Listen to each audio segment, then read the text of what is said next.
नमस्कार। आज हम एक बहुत ही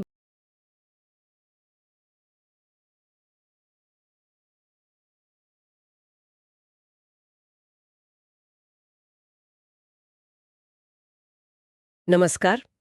आज हम एक बहुत ही गंभीर घटना पर बात करने वाले हैं। दिल्ली के बिल्कुल दिल में लाल किले के पास एक कार धमाका हुआ था कुछ वक्त पहले और हम उसकी शुरुआती रिपोर्ट्स को खंगाल रहे हैं। जी। शाम का वक्त था, काफी भीड़-भाड़ वाला समय और एक चलती कार में धमाका हुआ। कई जानें गई इसमें। हाँ, बहुत दुखद घटना थी। हमारे पास ना इस घटना की जो शुरुआती जांच हुई उससे जुड़े कुछ अंश हैं, कुछ रिपोर्ट्स हैं, तो सोचा कि इनको जरा खोल कर देखें, समझें कि बिल्कुल शुरुआत में धमाके के फौरन बाद क्या-क्या पता चला था। हाँ, ये जरूरी है क्योंकि पहली जानकारी ही आगे की जांच की दिशा तय करती है अक्सर। बिल्कुल।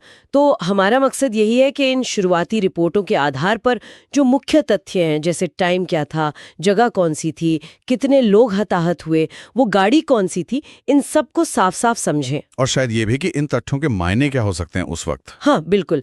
तो सबसे पहले हुआ क्या था उस शाम?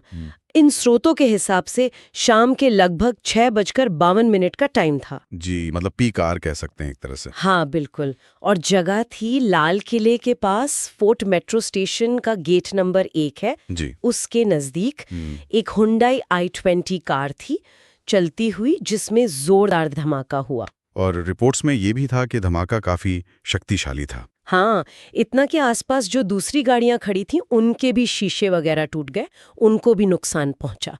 मतलब असर सिर्फ उसी कार तक नहीं रहा। बिल्कुल। और देखिए, ऐसी बड़ी घटनाओं के बाद ना अक्सर थोड़ी अफरा तफरी मच जाती है, खासकर कितने लोग हताहत हुए इस बात को लेकर। हाँ, वो कंफ्यूजन तो रहता है शुरू में। जी, अलग अलग जगहों से खबरें आती हैं, आंकड़े अलग अलग होते हैं। और इस केस में भी यही हुआ। जो पहली खबरें आईं उनमें सुनने में आया कि 11 लोगों की मौत हो गई है। हाँ, 11 का आंकड़ा मैंने भी देखा था शुरू में, जी। जो कि बहुत बहुत ही शॉकिंग था। बिल्कुल। लेकिन ऐसी स्थिति में ना हमेशा आधिकारिक पुष्टि का इंतजार करना चाहिए। और वही हुआ भी।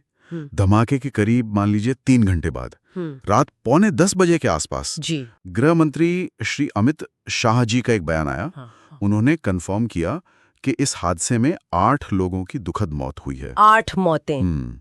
और घायल? और 24 लोग घायल हुए हैं, जिन्हें फौरन पास के LNJP अस्पताल, मतलब लोकनायक जयप्रकाश नारायण हॉस्पिटल, वहां भर्ती कराया गया। और ये जो आधिकारिक आंकड़ा है ना, ये बहुत महत्वपूर्ण था। एक तो हाई लेवल सोर्स से था, और दूसरा इसने वो जो शुरुआती भ्रम था 11 मौतों वाला, उसको खत्म किया। सही बात है। सटीक जानकारी मिलना बहुत जरूरी होता है ऐसे वक्त में। जी बिल्कुल, ताकि अफवाहें न फैलें और मदद सही लोगों तक पहुंचे। हाँ, शुरू में आंकड़े ऊपर नीचे होते हैं, रेस्क्यू ऑपरेशन चल रहा होता है, लेकिन एक पुख्ता गिनती सामने आना जरूरी है। बिल्कुल।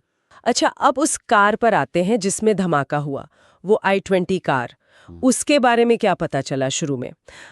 दिल्ली पुलिस कमिश्नर सतीश गोलचा साहब के हवाले से भी कुछ बात थी शायद। हाँ हाँ, कमिश्नर गोलचा ने जो शुरुआती जानकारी दी थी, उसमें एक अहम बात ये थी कि धमाका कार के पिछले हिस्से में हुआ था। अच्छा, पीछे की तरफ। जी, पिछले हिस्से में। अब ये सुनने में शायद छोटी सी बात लगे, लेकिन फोरेंसिक जांच के लिए ये काफी अहम हो सकती है।